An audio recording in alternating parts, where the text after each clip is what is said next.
আসসালামু আলাইকুম ওয়া রাহমাতুল্লাহি ওয়া বারাকাতুহু।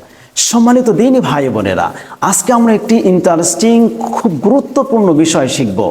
আল্লাহ রাব্বুল আলামিনের সাথে আমরা ঝগড়া করে থাকি, নাউজুবিল্লাহ। আমরা জানিও না যে আমরা আল্লাহর সাথে ঝগড়া করছি। আল্লাহু আকবার। আজকে আমি আপনাদেরকে বলবো এমন কি কাজ রয়েছে যে কাজ করলে পরে আল্লাহ রাব্বুল আলামিনের সাথে ঝগড়া করা হয়, নাউজুবিল্লাহ। একেবারে অল্প সময় নিয়ে আপনাদেরকে বলার চেষ্টা করব, সম্পূর্ণ ভিডিওটুকু দেখবেন ইনশাআল্লাহ। আল্লাহ রাব্বুল আলামিনের সাথে ঝগড়া করা হয়। রাসূলুল্লাহ সাল্লাল্লাহু আলাইহি ওয়াসাল্লাম বলেন, যখন কোনো ব্যক্তি তার প্রতিবেশীকে কষ্ট দেয় তখন ওই ব্যক্তি আমি রাসূলুল্লাহ সাল্লাল্লাহু আলাইহি ওয়াসাল্লামকে কষ্ট দিল, নাউজুবিল্লাহ। আর যখন কেউ আমাকে কষ্ট দিল তখন সে স্বয়ং আল্লাহ রব্বুল আলামিনকে কষ্ট দিল, নাউজুবিল্লাহ। এবং রাসূল সাল্লাল্লাহু আলাইহি ওয়াসাল্লাম আরও বলেন, যখন কোনো ব্যক্তি প্রতিবেশীর সাথে ঝগড়া করলো তখন সে প্রতিবেশীর সাথে ঝগড়া নয়, ওই ঝগড়াটি আমি রাসূলুল্লাহ সাল্লাল্লাহু আলাইহি ওয়াসাল্লামের সাথে ঝগড়া করলো।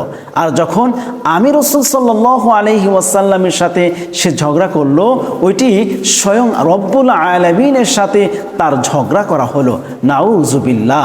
এজন্য আমার প্রিয় ভাই বোনেরা, প্রতিবেশীর সাথে কখনোই ঝগড়া করবেন না, মন্দ কথা বলবেন না, তাদের সাথে কখনো গালিগালাজ করবেন না, তাদের পথ কখনো বন্ধ করে দিবেন না, তাদের কখনোই কষ্ট দিবেন না। রাসূল সাল্লাল্লাহু আলাইহি ওয়াসাল্লাম বলেছেন, 10 ব্যক্তির দোয়া কখনোই কবুল হয় না।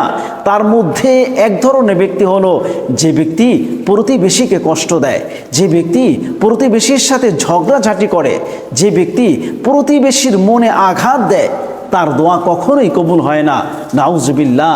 এজন্য আমার প্রিয় ভাই বোনেরা, আমরা যখন প্রতিবেশীকে কষ্ট দেই সেই কষ্টটা এক পর্যায়ে গিয়ে আল্লাহ রব্বুল আলামিনকে দেওয়া হয়।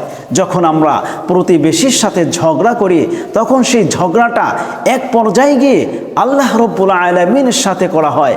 আল্লাহ আমাদেরকে হেফাজত করুন এবং প্রতিবেশীদের সাথে সুন্দরভাবে ভালোভাবে আচরণ করার তৌফিক দান করুন, একে অপরের সাথে মিলেমিশে থাকার তৌফিক দান করুন।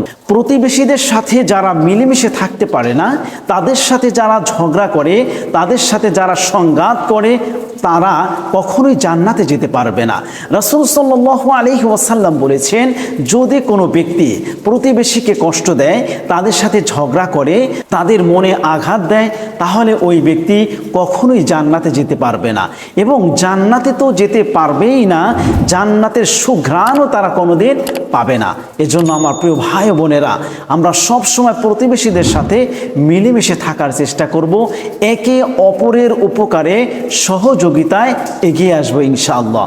আল্লাহ রাব্বুল আলামিন আমাদের সকলকে প্রতিবেশীদের সাথে ভালো আচরণ করার তৌফিক দান করুন, আমিন। আসসালামু আলাইকুম ওয়া রাহমাতুল্লাহি ওয়া বারাকাতুহু।